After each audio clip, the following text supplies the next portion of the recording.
corrompus sur terre. C'est dans ce pays que lorsqu'il y a une affaire qui permettrait d'éclairer ses citoyens, qui permettrait de rendre intelligents ces citoyens qu'ils appellent le troupeau égaré, l'affaire est étouffée. Nous avons pris l'exemple, mercredi devant l'UNESCO, nous avons pris l'exemple de l'affaire Clearstream. Vous savez mes camarades, il y en a qui n'étaient pas là.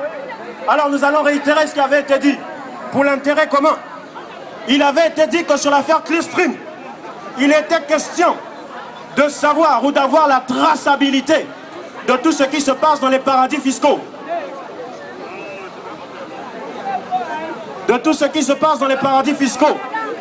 Mais l'affaire a été maquillée parce que c'est un pays corrompu. Ils n'ont pas voulu que nous sachions la vérité. Et ils ont mis en relief. Nous allons partir. Mais juste avant, je termine et nous irons.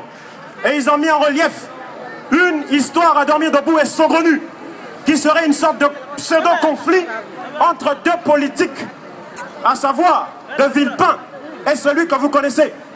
Mais cela est faux. Il n'a jamais été question de ça dans l'affaire Clearstream. Ce que Denis Robert, ce journaliste d'investigation, a dénoncé, ce n'était pas un pseudo-conflit entre deux personnes dont il n'avait rien à faire. Mais il était bel et bien question de la traçabilité des opérations financières dans les paradis fiscaux.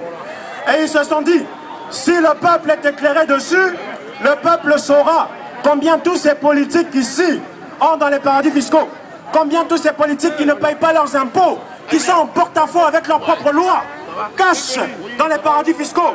Alors comme c'est un pays corrompu, ils ont mis ça sur le compte de blabla, des histoires belles, parce qu'ils savent que le troupeau égaré raffole des histoires stupides entre des querelles, etc.